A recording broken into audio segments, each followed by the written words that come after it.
இந்திய கம்யூனிஸ்ட் கட்சியின் செயலர் தோழர் வீரபாண்டியன் மற்றும் மார்க்சிஸ்ட் கம்யூனிஸ்ட் கட்சியின் செயலர் தோழர் சண்முகம் ஆகியோர் 2 நாட்களாக பத்திரிகையாளர்களை சந்தித்து பேசி வருகிறார்கள். அவர்கள் பேசியது மிக முக்கியமாக தமிழக மக்கள் அனைவரும் கவனிக்க வேண்டியது.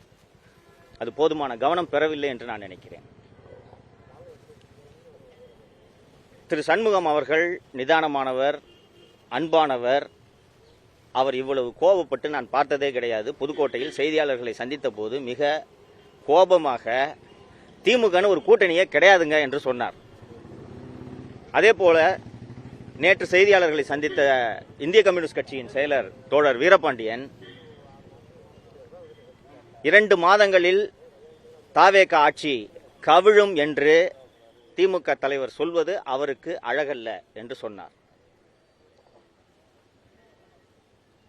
சில நாட்களுக்கு முன்பு பொதுக்கூட்டத்தில் பேசிய அண்ணா திராவிட முன்னேற்ற கழகத்தின் பொதுச் செயலாளர் திரு எடப்பாடி பழனிசாமி அவர்கள் 2 கால்களிலே இந்த ஆட்சி நடைபெற்றுக் கொண்டிருக்கிறது, விரைவில் கவிழும் என்று சொன்னார்.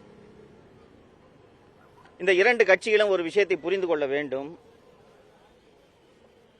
1,72,00,000 மக்கள் தமிழக வெற்றி கழகத்திற்கு வாக்களித்திருக்கிறார்கள். நீங்கள் விரும்பினாலும் விரும்பாவிட்டாலும் இது மக்களின் தீர்ப்பு. இதை ஏற்றுக்கொண்டு அரசியல் செய்ய பழகிக் கொள்ளுங்கள். எல்லாருக்கும் சைக்கிள் ஓட்டுற பழக்கம் இருக்கும்னு நினைக்கிறேன். எடுத்தவுடனே எல்லாரும் சைக்கிளில் ரேஸ் போயிட முடியாது. முத நாள் குரங்கு பெடல் போடுவீங்க, கீழே உழுவீங்க, முட்டியில் அடிபடும். பிறகுதான் உங்களால் அழகாக சைக்கிளை ஓட்ட முடியும். தமிழக வெற்றி கழகம் மற்றும் அதன் தலைவர் மற்றும் அமைச்சர் பெருமக்கள், எம்எல்ஏக்கள் ஆகியோருக்கு அரசியல் அனுபவமே கிடையாது. அதற்கு பிறகுதான் நிர்வாக அனுபவம். நாம் அனைவரும் 1,72,00,000 பேர் சேர்ந்து வாக்களித்து அந்த அரசை தேர்ந்தெடுத்திருக்கிறோம். குறைந்தபட்சம் ஒரு 6 மாத காலமாவது இந்த அரசுக்கு அவகாசம் கொடுக்க வேண்டுமா வேண்டாமா? 2 மாசத்துல கவிழும், 3 மாசத்துல கவிழும் 2 திராவிட கட்சிகளும் சொல்லிக் கொண்டிருக்கின்றன. ஒருவேளை 2 மாதத்திலே தாவேக ஆட்சி கவிழ்ந்து மீண்டும் தேர்தல் வருமானால் 230 இடங்களில் தாவேக வெற்றி பெறும். தமிழக வெற்றி கழகம் மற்றும் விஜய் அவர்களோடு தமிழக மக்கள் இருக்கிறார்கள். இந்த எதிர்க்கட்சிகள் அத்தனையும் ஒரு புறம் இருக்கின்றன. சரி, ஒருவேளை 2 மாசத்துல இந்த ஆட்சி கவுந்து தேர்தல் நடந்துச்சுன்னா திமுகவாவது போட்டி போடுற நிலைமையில இருக்கு. அதிமுகவுக்கு கட்சி இருக்கா? எடப்பாடி பழனிசாமி அவர்கள் இதை யோசிக்க வேண்டும். அதிமுக ஒரு கட்சி இருக்கா? கொத்து கொத்தாக சாரி சாரியாக அதிமுகவில் இருந்து அணி அணியாக சென்று கொண்டிருக்கிறார்கள் தாவேகவை நோக்கி. முன்னாள் அமைச்சர் பெருமக்கள் திரு கடம்பூர் ராஜு, உடுமலை ராதாகிருஷ்ணன் போன்றோர் பெரிய மனது பண்ணி இந்த கட்சியில ஏத்துக்கிட்டதுக்கு நன்றி என்று சொல்லி தாவேகவில் சென்று சேர்கிறார்கள் என்றால் அந்த கட்சியின் நிலைமை என்னவென்பதை திரு பழனிசாமி அவர்கள் யோசித்துக் கொள்ள வேண்டும். தமிழக மக்கள் 4/5/2006 பிறகு என்ன நடந்தது என்பதை தெரிந்து கொள்ள வேண்டும். இந்த அரசியல் தலைவர்கள் அத்தனை பேரின் மறுபக்கம் என்ன என்பதை தமிழக மக்கள் தெரிந்து கொள்ள வேண்டும் என்பதற்காகத்தான் நான் இன்று உங்கள் வாயிலாக தமிழக மக்களை சந்திக்கிறேன். தோழர்களே, 4/5/2026 அன்னைக்கு ரிசல்ட் சாயங்காலம் வந்துருச்சு. 108 தாண்டல தாவேக. இவங்க 47, திமுக 72. யாருக்குமே என்ன பண்றதுன்னு தெரியல. ரிசல்ட்டை பார்த்துக்கிட்டு இருந்த உதயநிதி டிவியை உடைச்சு அம்மா கிட்ட போய் அழுகுறாரு. எப்படி விஜய இந்த முதலமைச்சர் நாற்காலியில் அமர்ந்து நான் பார்ப்பேன், என்னால் தாங்க முடியாதே என்று அன்னியார் திருமதி துர்கா ஸ்டாலின் அவர்களிடம் அழுததும் துர்கா ஸ்டாலின் சேகர்பாபுவை கூப்பிட்டு, தம்பி அழுவுது, நீங்கெல்லாம் எதுக்கு இருக்கிறீங்க, ஏதாவது பண்ணுங்க என்று சொன்னதும் சேகர்பாபு இதர திமுக எம்எல்ஏக்களிடம் பேசி வேலு, அனிதா ராதாகிருஷ்ணன் போன்றோர் எடப்பாடி பழனிசாமியை தொடர்பு கொள்கிறார்கள். எடப்பாடி பழனிசாமியை உதயநிதி, ஏவா வேலு, அனிதா ராதாகிருஷ்ணன் போன்றோர் தொடர்பு கொண்டது அதிமுகவில் இருக்கக்கூடிய இதர எம்எல்ஏக்களுக்கு, முன்னாள் அமைச்சர்களுக்கு தெரியாது. அவர்கள் எப்படியாவது ஆட்சி அமைக்க, அவங்களுக்கு தெரிஞ்சது என்ன, திமுக கூட போய் இப்படி யாராவது உறவு வைப்பாங்க, அதிமுக இருந்து திமுக கூட உறவு வைப்பாங்கன்றதை அவங்களால நினைச்சு கூட பார்க்க முடியல. சோ அவர்கள் என்ன செய்கிறார்கள், சரி தாவேகாக்கு மெஜாரிட்டி இல்ல, 8-9 சீட்டு குறையுது, நாம ஆதரவு தர்றோம், எங்களுக்கு அமைச்சரவையில் பங்கு கொடு என்று இவர்கள் வேலுமணி, தங்கமணி, சி.வி. சண்முகம் உள்ளிட்டோர் தாவேகாவில் ஆதவ அர்ஜுனா, ஜான் ஆரோக்கியசாமி உள்ளிட்டோரோடு பேச்சுவார்த்தையை தொடங்குகிறார்கள். தாவேகாவுக்கு அன்னைக்கு அரசியலுக்கு புதிதல்லவா, என்ன பண்றதுன்னு தெரியல. தாவேக அண்ணா திராவிட முன்னேற்ற கழகத்திற்கு அளிப்பதாக சொன்ன அமைச்சரவைகளின் எண்ணிக்கை 15. எந்த மினிஸ்ட்ரி வேணுமோ நீங்க எடுத்துங்க. இது இனிஷியல், இது 4 இரவு 5 காலையில் பகலில் நடப்பது. போய் இவங்க எல்லாம் பேசிட்டு 15 மினிஸ்ட்ரி கிடைக்குதுன்னா அப்பாடி ரைட்டு, கவர்மெண்ட் ஃபார்ம் பண்ணிடலாம், கட்சியை காப்பாற்றிடலாம் என்று திரு எடப்பாடி பழனிசாமி அவர்களிடம் வேலுமணி, சி.வி. சண்முகம், காமராஜ் எல்லாம் சென்று பேசும்போது, அதெல்லாம் வேணாம் தம்பி, திமுக நமக்கு ஆதரவு தரேன் இருக்காங்க, பொறுமையா இருங்க, நான் பாத்துக்கிறேன். ஆனா எப்படின்னு திமுக ஆதரவுல நம்ம எப்படி ஆட்சி அமைக்கிறது என்று கேட்டதற்கு விசி கேக்கு 2 அமைச்சரவை, ஐயுஎம்எலுக்கு அமைச்சரவை, அடுத்து அமமுகக்கு ஒரு அமைச்சரவை, பாட்டாளி மக்கள் கட்சிக்கு அமைச்சரவை. அண்ணே இருக்கட்டும்னே, திமுக ஆதரவுல நம்ம எப்படினே ஆட்சி அமைக்கிறது, அம்மாவோட ஆவி நம்மளை மன்னிக்காதுனே என்று சொல்லும் போது, அப்ப அவங்க வெளியில இருந்து ஆதரவு தராங்க, அது அதிமுக ஆட்சி தான் என்று சொல்கிறார். இதற்கு நடுவே தாவேகாவில் இருந்து அதிமுக எம்எல்ஏக்களை தூக்குவதற்கான வேலைகளில் ஆதவ அர்ஜுனா ஈடுபடுகிறார். இது நடந்துகிட்டு இருந்தவனே எடப்பாடி பழனிசாமி என்ன சொல்றாருன்னா, தம்பி நீங்க எம்எல்ஏ எல்லாம் கூட்டிட்டு போய் பாண்டிச்சேரியில் இருங்க, நான் பாத்துக்கிறேன் என்று சொன்னதும் வேலுமணி உள்ளிட்ட சண்முகம் உள்ளிட்டவர்களுக்கு மனது பொறுக்கவில்லை. அண்ணே என்னதான் இருந்தாலும் என்னென்ன திமுக கூட போய் எப்படின்னு அண்ணே 108 வாங்கியிருக்காங்கண்ணே, அவங்களுக்கு ஆதரவு கொடுத்தா கூட பரவாயில்லன்னு ஒரு அர்த்தம் இருக்குண்ணே, வெளியில இருந்தாவது ஆதரவு கொடுக்கலாண்ணே. அண்ணே திமுக ஆதரவு நம்ம ஆட்சி அமைச்சா ஜனங்க கல்ல விட்டு எறிவாங்கண்ணே, வேண்டானே என்று சொல்லும்போது, தம்பி நான் சொல்றது கேளு என்று சொல்லி ஊடகங்களில் அந்த செய்தி வந்திருக்கும், நீங்க பார்த்திருப்பீர்கள். எடப்பாடி பழனிசாமி விரைவில் நல்ல செய்தி வரும் என்று ஒரு கருத்தை பதிவு செய்தார், உங்களுக்கு ஞாபகம் இருக்கும். இதுதான் அந்த நல்ல செய்தி. இதற்கு நடுவே இதை அடுத்த கட்டத்திற்கு கொண்டு செல்வதற்காக எடப்பாடி பழனிசாமி என்ன செய்தார் என்பது தமிழக மக்கள் தெரிந்து கொள்ள வேண்டும். எனக்கே இதை கேள்விப்பட்ட போது மிக மிக அதிர்ச்சியாக இருந்தது. பல பேரிடம் பேசி, சம்பந்தப்பட்டவர்களிடம் பேசி நான் இதை உறுதி செய்த பிறகே உங்கள் முன்னால் பதிவு செய்கிறேன். எடப்பாடி பழனிசாமி பாஷ்யம் கட்டுமான நிறுவனத்தின் உரிமையாளர் திரு அபினேஷின் வீட்டில் சபரீசனையும் உதயநிதியையும் சந்திக்கிறார். அப்போது சபரீசனுடைய போனில் மு.க. ஸ்டாலின் வந்து பேசுகிறார், எங்களுக்கு அமைச்சரவையில் இடம் வேணாம், உங்களுக்கு எந்த தொல்லையும் கொடுக்க மாட்டோம், ஒரே ரெக்வெஸ்ட், எங்க மேல கேச போடாதீங்க, ஊழல் எல்லாம் கண்டுக்காதீங்க, நாங்க உங்களுக்கு ஆதரவு தரோம், எப்படியாவது இதை முடித்துக் கொடுங்கள் என்று சொன்னதும் திரு பழனிசாமி அவர்களுக்கு கிட்டத்தட்ட முதல்வரான நினைப்பு வந்து விடுகிறது. ஒத்துக்கவே மாட்டேங்கிறாரு. ரொம்ப குறிப்பிடத்தக்க விஷயம் என்னவென்று கேட்டீர்கள் என்றால், திருமாவளவன் இந்த உடன்படிக்கைக்கு ஒத்து வரவில்லை. அவர்கள் கட்சியில் இருக்கக்கூடிய 2 எம்எல்ஏக்களுக்கும் அவங்க அமைச்சராக வராங்கல்ல, அதனால ஓகே, அவங்க சந்தோஷமா இருந்தாங்க. ஆனால் திருமாவளவன் இதற்கு ஒப்புக்கொள்ளவில்லை, உறுதியாக மறுக்கிறார். இந்த சூழலில் தான் மார்க்சிஸ்ட் கம்யூனிஸ்ட் கட்சி திமுக ஆதரவில் அதிமுக ஆட்சி அமைத்தால் நாங்கள் அதை எதிர்ப்போம், ஒப்புக்கொள்ள மாட்டோம் என்று சொல்கின்றனர். ஒரு ஸ்டேல்மேட் வந்துருது. தாவேகாக்கு அடுத்த கட்டத்துக்கு எப்படி கொண்டு போகணும்னு தெரியல. மார்க்சிஸ்ட் கம்யூனிஸ்ட் கட்சி ஆதரவு கேட்கறாங்க, விசிக்கு ஆதரவு கேட்கறாங்க. அவங்க நாங்கள் ஆதரவு தர்றோமா இல்லையான்றதை பத்தி எதுவுமே பேசல. இதற்குள் அதிமுக ஆட்சி அமைப்பதற்கு திமுக ஆதரவு எம்எல்ஏக்களின் ஆதரவு கடிதத்தை கொடுக்கிறார்கள். இதுக்கு நடுவில் டிவிக்கே அமமுக எம்எல்ஏவை தூக்கிடுறாங்க, கார்ல வச்சு கையெழுத்து வாங்கினாங்கன்னு ஒரு வீடியோக்கள் வந்திருந்ததை நீங்கள் பார்த்திருப்பீர்கள். டிடிவி தினகரன் இம்மிடியேட்டா இன்னைக்கு நைட்டு போய் கவர்னர் பார்க்கிறாரு. கவர்னரை பார்த்துட்டு இது போல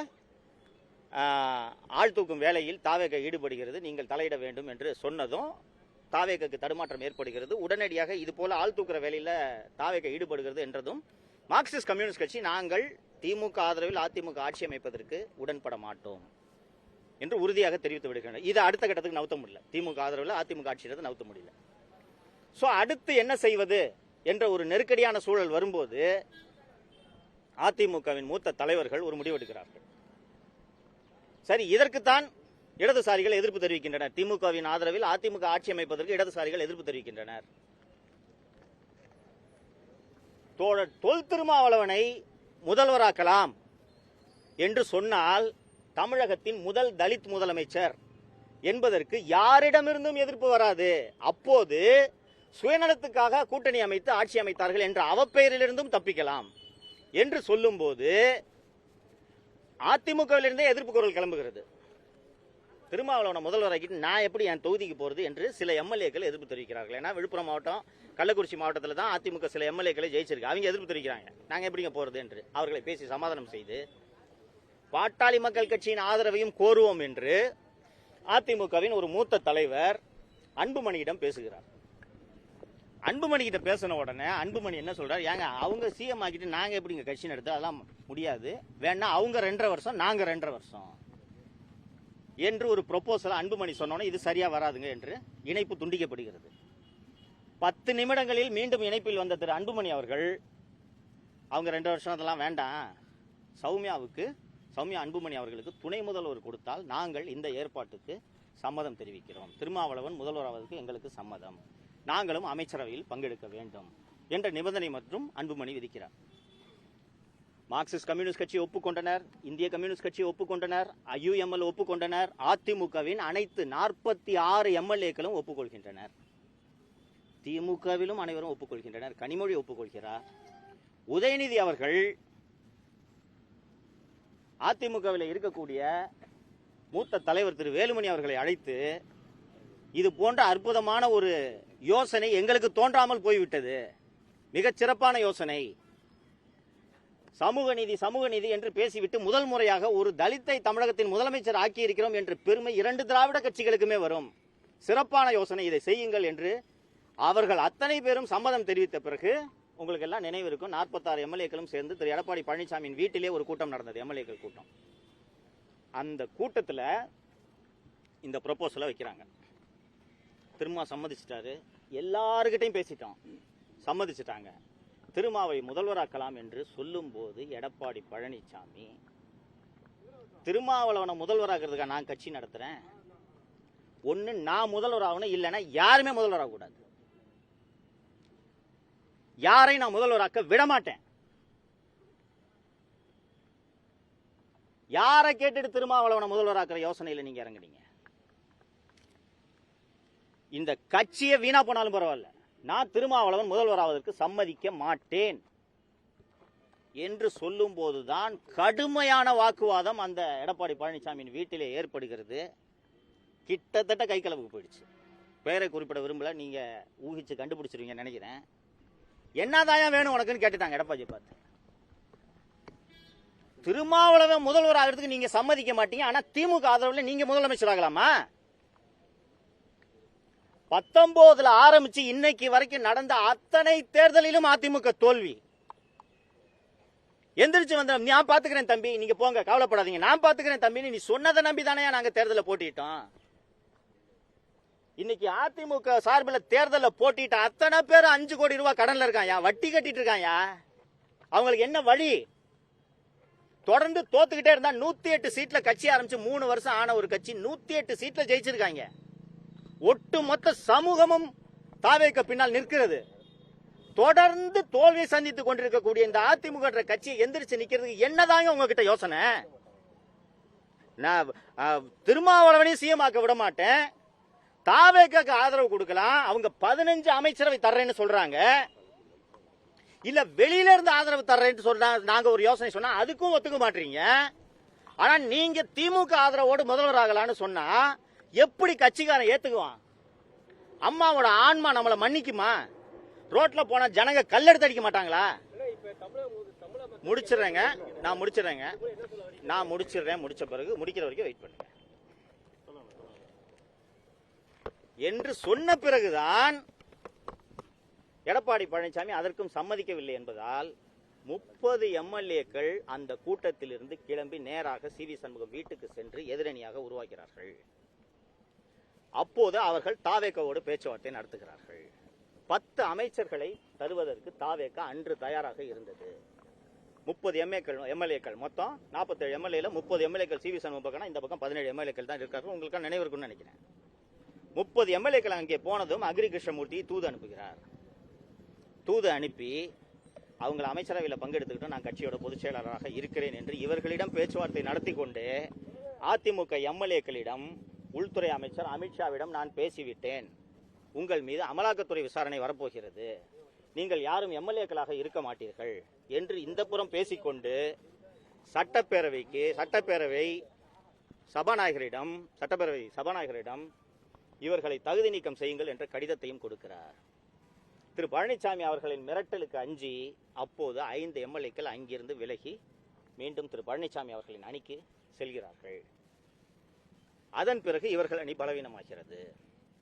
இந்த கட்டத்தில் இவர்கள் வெறும் 25 எம்எல்ஏக்கள் ஆகிவிட்டார்கள் என்பதை புரிந்து கொண்டு அமைச்சரவையில் அதிமுகவில் இருந்து பிரிந்தவர்களுக்கு இடம் கொடுக்க வேண்டும் என்ற எண்ணத்தை தாவேக கைவிடுகிறது.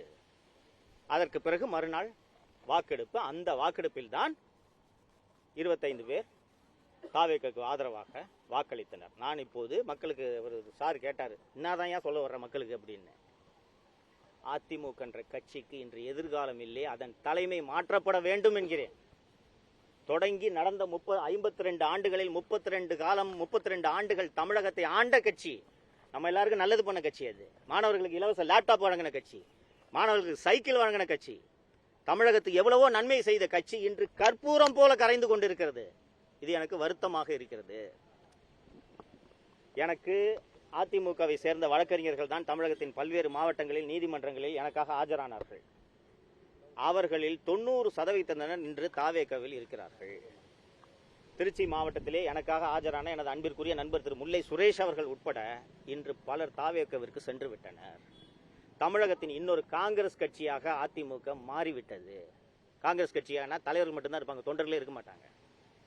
இன்று வம்படியாக விடாப்படியாக தாவேக அரசை கவிழ்த்தே தீருவேன் என்று கங்கணம் கட்டி கொண்டிருக்கிறார் திரு எடப்பாடி பழனிசாமி. இன்று தாவேக அரசு கவிழ்ந்தால் அவரால் தேர்தலில் வெற்றி பெற முடியுமா? ஒன்றுபட்ட அதிமுக இருந்து தாவேக என்ற ஒரு கட்சி ஒரு போர்ஸா இல்லையா என்பதே தெரியாத போதே நீங்கள் வெறும் 47 இடங்களில் வெற்றி பெற்றீர்கள். இன்னைக்கு கட்சி கற்பூரம் மாதிரி கரைஞ்சு போச்சு, எலும்பு கூட தான் இருக்கு. இன்னைக்கு ஆட்சி தாவேக ஆட்சி கவிழ்ந்துச்சுன்னா எப்படி சார் நீங்க தேர்தலில் போட்டியிட்டு வெற்றி பெறுவீர்கள்? எப்படி வெற்றி பெற முடியும்? இன்னைக்கு ஒரு இளைஞர்களின் ஆதரவு இல்லாத கட்சி வெற்றியை பெற முடியாது என்ற நிலைக்கு இன்றைக்கு தமிழக அரசியல் ஆளாகி இருக்கிறது.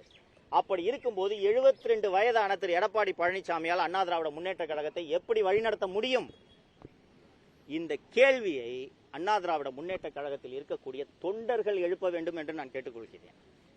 திமுக இந்த பக்கம் எடுத்துக்கிட்டீங்கன்னா நீங்க எல்லாம் தப்பே பண்ணது இல்லையாங்க. உங்களோட ஜென்ம எதிரி உங்களை ஒழிக்கணுன்றதுக்காகவே உருவான அதிமுக ஆட்சிக்கு ஆதரவு தரேன்ட்டு போறீங்களே, உங்களுக்கு வெட்கமாக இல்லையா? 108 சீட்டு ஒரு கட்சி வாங்கி இருக்கு. அந்த கட்சி எதிர்கட்சி வரிசையில் உட்கார வச்சுக்கிட்டு எதிரிகள் இருவரும் கைகோர்க்க வேண்டும் என்று சொன்னால் 1,72,00,000 வாக்காளர்களை நீங்கள் இழிவுபடுத்துவதாகாதா? ஒரு ஆட்சி நடந்துகிட்டு இருக்கு, குறை இருக்குங்க. நான் அந்த குறைகளை சுட்டி காட்டிட்டு தான் இருக்கேன். குறைய சொல்லுங்க. இன்னொன்னு, தமிழக மக்களுக்காக தானே ஆட்சி பண்றாங்க, சொல்லி கொடுங்க சார். அவங்களுக்கு தெரியாது, சொல்லி கொடுங்க. இது தப்பு அது தப்புன்னு ஒரு 6 மாசம் கழிச்சு நீங்க இப்போதும் விமர்சனத்தை செய்யுங்க. ஆனா கவிழணும்னு ஏங்க சொல்லிட்டு இருக்கீங்க? மீண்டும் ஒரு பொது தேர்தலை நடத்தி தமிழக மக்களின் மீது கடுமையான வரிச்சுமையை ஏற்படுத்துவதற்கும் இந்திய மக்களின் வரிப்பணத்தை செலவு செய்வதற்கும் நீங்கள் வழிவகுக்கிறீர்களா? இன்னொன்று, எந்த நம்பிக்கையில நீங்க திருப்பி இந்த ஆட்சிக்கு தேர்தல் வரணும்னு சொல்றீங்க? உங்களால் ஜெயிக்க முடியுமா? மக்கள் அவ்வளவு பேரும் தாவேக பின்னால் நிற்கிறார்கள். அந்த எல்லாரும் நீங்க தான் அந்த ஆட்சி கவர்னு நினைக்கிறீங்க. மக்கள் சரி புதுசுங்க, நானும் பல பேர்ட்ட பேசுறேன், எப்படி எனக்கு ஆட்சின்னு கேட்டா இல்லங்க பரவாயில்லங்கன்றாங்க. இல்லங்க தப்புலாம் நடக்குதுன்னு கேட்டா இல்ல கத்துக்கிறாங்க புதுசுங்க என்கிறார்கள். அப்படி இந்த ஆட்சியை உடனடியாக கவிழ்க்க வேண்டும் என்று உங்களுக்கு ஏன் இந்த அதிகார வெறி என்று கேட்கிறேன். இன்று ஊடகத்திலே ஒரு செய்தி வந்திருக்கிறது. அதிமுகவின் பன்னீர்செல்வம் அணியிலே இருந்த திரு வைத்திலிங்கம் அவர்கள் திமுகவில் சேர்ந்த பிறகு அவர் மீதான ஊழல் வழக்கை லஞ்ச ஒழிப்புத்துறை ரத்து செய்திருக்கிறது என்ற செய்தி இன்று ஊடகங்களே வந்திருக்கிறது. அப்ப திமுக அதிமுக நீங்க எல்லாம் கூட்டணி சேர்ந்துகிட்டு 60 ஆண்டுகளாக தமிழகத்தை கொள்ளையடித்தீர்கள் என்பதை தமிழக மக்கள் கண்டுபிடித்து தானே 2 வருஷம் ஆன கட்சிக்கு ஓட்டு போட்டிருக்காங்க. இதை 2 திராவிட கட்சிகளும் சிந்திக்க வேண்டும். திராவிட கட்சிகளுக்கான காலம் முடிந்து விட்டது. தாவேகாவை ஆள விடுங்கள். தாவேகா தவறு செய்தால் மக்கள் கேள்வி கேட்பார்கள், சும்மா விட மாட்டாங்க. திமுக அதிமுக ரெண்டையும் தூக்கி போட்ட ஜனங்களுக்கு தாவேகாவை தூக்கி போட தெரியாதா? மக்களுக்கு தெரியும். ஆள விடுங்கள், அவகாசம் கொடுங்கள் என்று கேட்கிறேன். தமிழ்நாட்டில் தொடர்ந்து அதிகரிச்சிட்டு இருக்கு. அது காரணம் வந்து தாவேகா அரசு சரியா செயல்படலன்னு எதிர்கட்சி எல்லாமே குற்றம் சாட்டுறாங்க. எப்படி சார் இந்த நிலையில வந்து இன்னைக்கு வந்து அமைச்சர் வந்து ஒரு வீடியோ வெளியிட்டிருக்காரு, புடுங்குற மாதிரி 2 பேர் கைது பண்ணியிருக்காங்க. 2 கேள்விக்கு இணைச்ச பதில் சொல்றேன். முதலமைச்சர் அவர்கள் இந்த மின்வெட்டு பிரச்சனையில் தீவிர கவனத்தை செலுத்த வேண்டும். இந்த பாருங்க, நான் பப்ளிக் கை கொண்டு வச்சிருக்கேன். ராத்திரி 10 மணிக்கு கரண்ட் போய், இந்த சம்மர்ல கரண்ட் போய் என் குழந்தை அழுதுச்சுன்னா என் கோபம் முழுக்க அரசின் மீது திரும்பும். ஃபியூஸ் கேரியர் பிடிக்கிட்டு போறாங்க, சபடாச் பண்றாங்க, ஒயரை வெட்டி விடுறாங்க, எல்லாமே இருக்கு. ஆனா பொதுமக்களான எனக்கு இதை பத்திலாம் கவலை இல்லை. எனக்கு வீட்டில் கரண்ட் வேணும்.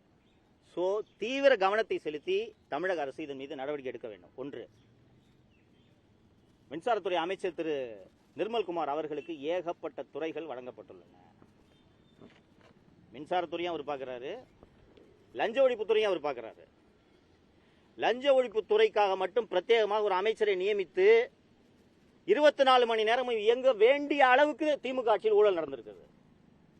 அந்த துறையும் அவர்கிட்ட கொடுத்துட்டு மின்சாரத்துறையும் அவர்கிட்ட கொடுத்துட்டு இருக்கீங்க. நான் ஏற்கனவே நேற்று ஒரு பத்திரிகையாளர் சந்திப்புல சொன்னேன், கிட்டத்தட்ட 10 ஆண்டு காலம் அதிமுக ஆட்சியில் சுகாதாரத்துறை செயலராக இருந்து கொள்ளையடித்தவர் தான் ராதாகிருஷ்ணன் ஐஏஎஸ். அதற்கு பிறகு திமுக ஆட்சியில் 1 வருடம் சென்னை மாநகராட்சி ஆணையராக கொள்ளையடித்தார். மீண்டும் சுகாதாரத்துறை செயலராக கொள்ளையடித்தார். கடைசியாக கொள்ளையடிப்பதற்கு இவர் உகந்தவர் என்பதற்காகத்தான் திரு ராதாகிருஷ்ணனை செந்தில் பாலாஜி தேர்வு செய்து மின் வாரியத்திற்கு நியமித்தார். அவரையே அங்க தொடர வச்சுக்கிட்டு நீங்க என்ன சார் மின்சாரத்துறை நிர்வாகம் பண்ண போறீங்க? அண்ட் அவர் நண்பர் கேட்டாரு, இந்த அமைச்சர் வீடியோ வெளியிட்டிருக்காரு. இது நடக்குது. நான் ஏற்கனவே சொன்னதோட தொடர்ச்சி தான். இந்த ஆட்சி நல்லா இருக்க கூடாது, நாசமா போகணும்ட்டு திமுக விரும்புது, அதிமுக விரும்புது. பண்ணுவாங்க, ஃபியூஸை பிடிங்கி விடுவாங்க, ஒயரை கட் பண்ணி விடுவாங்க, மின்வாரிய தொழிலாளர்களை தூண்டி விட்டு வேலை நிறுத்தத்தில் ஈடுபடுவார்கள். இதெல்லாம் சமாளிச்சு தான் அவனு முதல்வர். இதுக்கு தான் அவருக்கு அவகாசம் கொடுக்கணும். புரியுதா? இதெல்லாம் பண்ணுவாங்க. இந்த திமுக அதிமுக 2 பேரையும் சகிச்சுக்க முடியல. நீங்க வந்திருந்தா பரவாயில்லைங்க, நான் வந்திருந்தா பரவாயில்லைங்க, எவனோ ஒருத்தன் சினிமா நடிச்சிருந்தவன் வந்து உட்கார்ந்துட்டு இப்படி எப்படிங்க இதை சகிச்சுட்டு இருக்குது, அவனை ஆட்சி நடத்த விடாம நாசம் பண்ணலாம். இப்படி இது நடக்கிறதுனால கரண்ட் போய் நாம தான் கஷ்டப்படுறோம். நாம அதை புரிஞ்சுக்கணும். இதை நம்ம எல்லாரும் சேர்ந்து கண்டிக்கணும். ஓகேங்களா? சபாட்டாச்சு நடக்குதுங்க. பீச பிடிங்கி விடுறது, குறிப்பாக சென்னையின் புறநகர் பகுதிகளில் வேண்டுமென்றே மின்சாரத்தை இணைப்பை துண்டிக்கும் வேலை நடந்து கொண்டிருக்கிறது. அண்ணாமலை வந்து புதுசா ஒரு இயக்கம் ஆரம்பிச்சிருக்காரு. அது பிஜேபி பெரிய பின்னடை ஏற்படுத்துமா, இல்ல தமிழ்நாட்டில் ஏதோ ஒரு அரசியல் ரீதியான தாக்கத்தை ஏற்படுத்துமா? சார், நம்ம கொஞ்சம் பொறுத்திருந்து தான் பார்க்கணும்னு நினைக்கிறேன். இது தொடக்கம். அவர் ஏற்கனவே நடத்தி கொண்டிருந்த ஐபிஎஸ் பணியை ராஜினாமா செய்து விட்டு 2020 அவர் வரும்போது 19 என்று நினைக்கிறேன், 19 ராஜினாமா பண்றாரு. 19 20 பிஜேபியில் ஜாயின் பண்றதுக்கு முன்னாடி அவர் நடத்தி கொண்டிருந்த அந்த வீத லீடன்ற இயக்கத்தை ரெனியூ பண்ணியிருக்காரு. இது அரசியல் இயக்கமாக இன்னும் உருப்பெறவில்லை. அது ஒரு ஷேப்புக்கு வந்த பிறகு நாம் கருத்து சொல்வதுதான் சரியாக இருக்கும் என்று நான் நினைக்கிறேன். தமிழ்நாட்டில் தொடர்ந்து இந்த போதைப் பொருள் கலாச்சாரம் சமயம் அதிகமா இருக்கு. நிறைய சிறுமிக்கு பாலியல் தொந்தரவு புகார்கள் நிறைய நடந்துட்டு இருக்கு. எப்படி இதை கட்டுப்படுத்துறதுக்கு இன்ன வரைக்கும் எந்த நடவடிக்கை எடுக்கலன்னு ஒரு குற்றச்சாட்டும் இருக்கு. இல்லை, எடுக்கலன்னா சொல்ல முடியாதுங்க. Law and order review 2-3 review CM நடத்திட்டாரு. இன்னைக்கு இந்த சிங்கப்பெண் படை தொடக்க விழா நடக்குதுன்னு நினைக்கிறேன். போதைப் பொருளுக்கு ஒரு 2-3 ஆய்வுகளை செய்து விட்டார். நான் தமிழக அரசை பார்த்து சொல்லிக் கொள்வது ஒன்று தான்.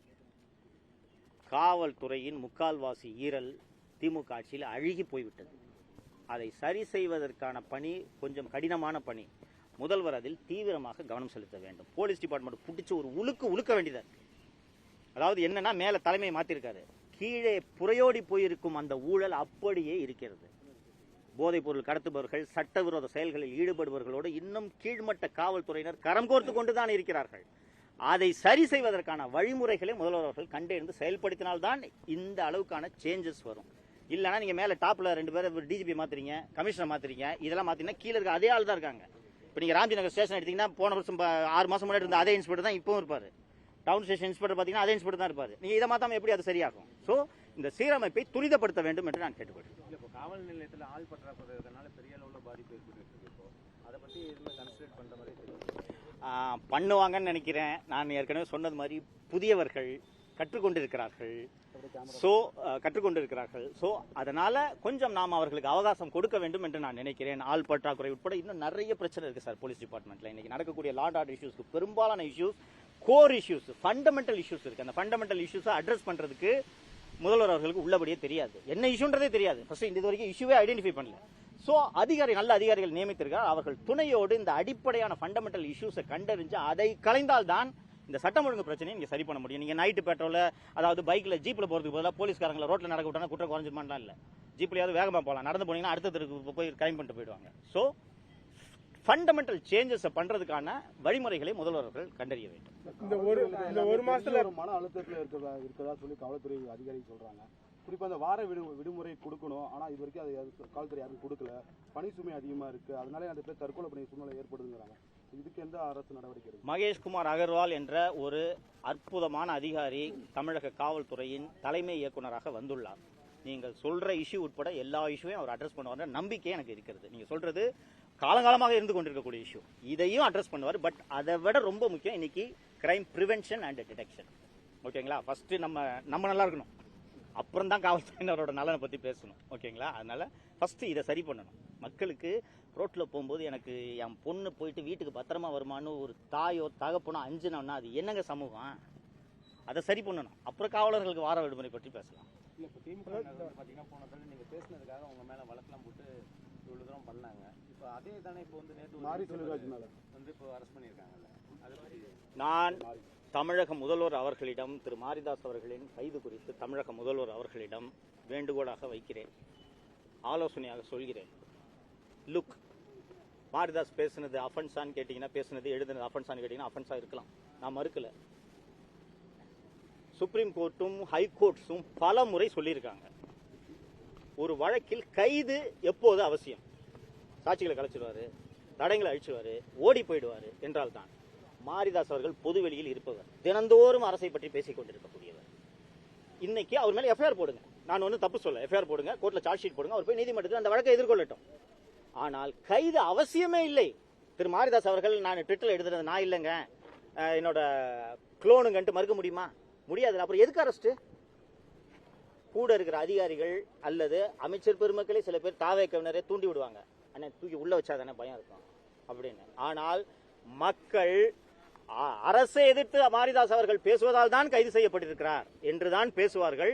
இப்படி என்னையும் மற்றவர்களையும் கைது செய்ததற்கான விலையை மு.க. ஸ்டாலினே கொளத்தூரில் கொடுத்தார் என்பதை முதல்வர் அவர்கள் நினைவில் கொள்ள வேண்டும் என்றதை நான் சொல்லிக்கிறேன். சரிங்களா? தேங்க்யூங்க.